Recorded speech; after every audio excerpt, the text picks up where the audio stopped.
அனைவருக்கும் வணக்கம்.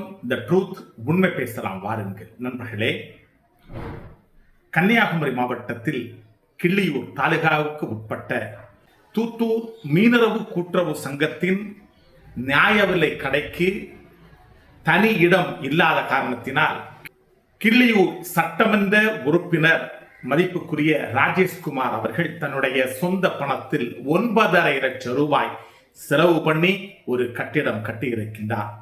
அவருக்கு நான் நன்றி செலுத்துகிறேன்.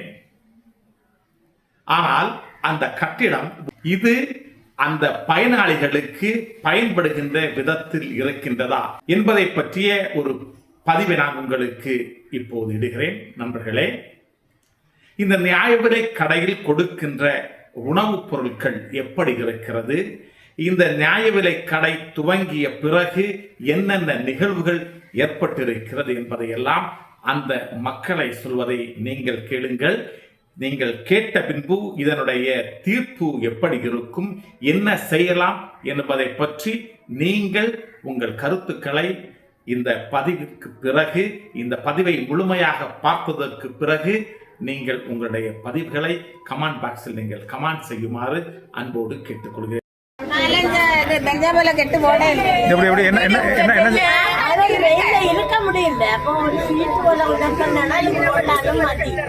இப்ப நிழல் இல்லாதனால ஆளுக்கெல்லாம் தலை சுத்தி விழுதா என்ன?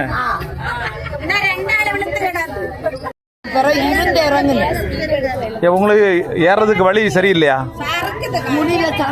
என்ன பண்ணலாம்? படி ஓடணும். வேற இதுல ஒரு ஆளுல ஏற முடியல. எனக்கு ஒரு ஆள் எங்க மைனி கையில இருந்து நான் இறங்குனேன்.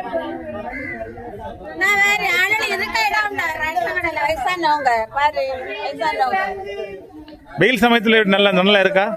பயங்கர வெயில், நல்ல காலையில எல்லாம் நிக்க முடியாது. அப்புறம் ரேஷன் வாங்க ஆளு என்ன பண்ணுவாங்க? என்ன இப்படி வெயில கிடந்து நாங்க சாவுதோம். நான் வேற அங்க வேற அந்த மாங்காய் மரம் இல்லைன்னா நேற்று 2 ஆள் வந்து 9.5 லட்சம் ரூபாய். இது ஒத்து தானே இந்த இடம்? எங்க இது 9.5 லட்சம் ரூபாய்? 9.5 ஸ்கொயர் ஃபீட் இருக்கும், 300 ஸ்கொயர் ஃபீட் இருக்கும். எத்தனை ரூபா கொடுக்கலாம்? 5-6 லட்சம் ரூபாய் இருக்கு. அவ்வளவுதான். அரிசியில புழுவா? இன்னைக்கு இல்ல, நேற்றைக்கு உண்டு புழு. சீனியில புழு, பருப்புல புழு. இந்த பருப்பெல்லாம் சாப்பிட முடியாது. எத்தனை ஆளுல நேற்று செல்லிச்சு புழு விருந்துதான் இருக்கு இல்லையா? திருச்சி தந்தில்ல நேற்று வெள்ளம் புழுவோட நான் மத்த இடம் தாள் தந்தில்ல. அரியில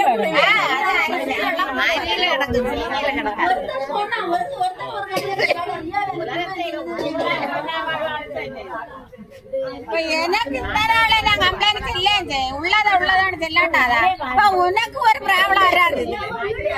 நேற்றைக்கு உள்ள சீனிலையும் புழு உண்டு. நேற்று சீனியில புழு உண்டு. ஒரு வெள்ள புழு கிடந்ததுனா ஹெல்ப்பர்ட்டா காட்டு கொடுத்து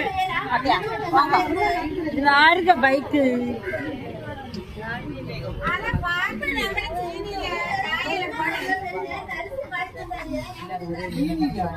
நேற்றைக்குள்ள சீனியில புழு கிடந்ததாகும். நேற்றைக்குள்ள சீனியில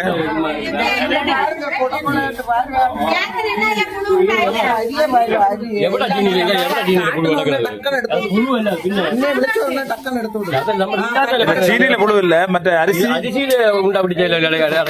உண்டை கொஞ்சம் உண்டை எடுங்க பாப்போம்.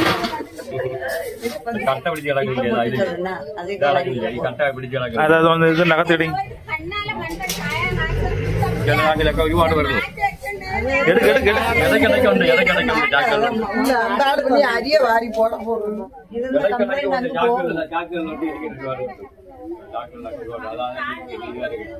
அப்படின்னா இது பழைய அரியா?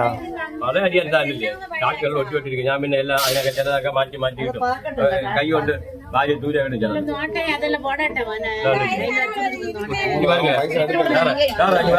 ചാക്കുകളിൽ എന്താ ഒട്ടിവെട്ടിരിക്കുന്നത്? ചില ചാക്കിൽ ഒരുപാടുണ്ട്, ഇതിലൊക്കെ കുറവ്.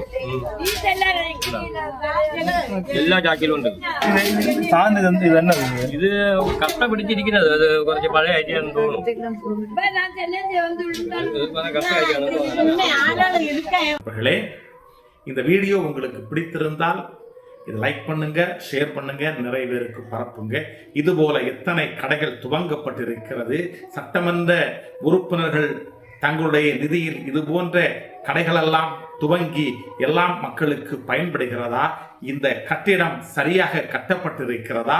9.5 லட்சம் இதற்கான செலவு ஆகுமா என்பதையெல்லாம் விவாதத்திற்காக உங்கள் கையில் விடுகிறேன். இது த ட்ரூத், உண்மை பேசலாம் வாருங்கள். நன்றி, வணக்கம்.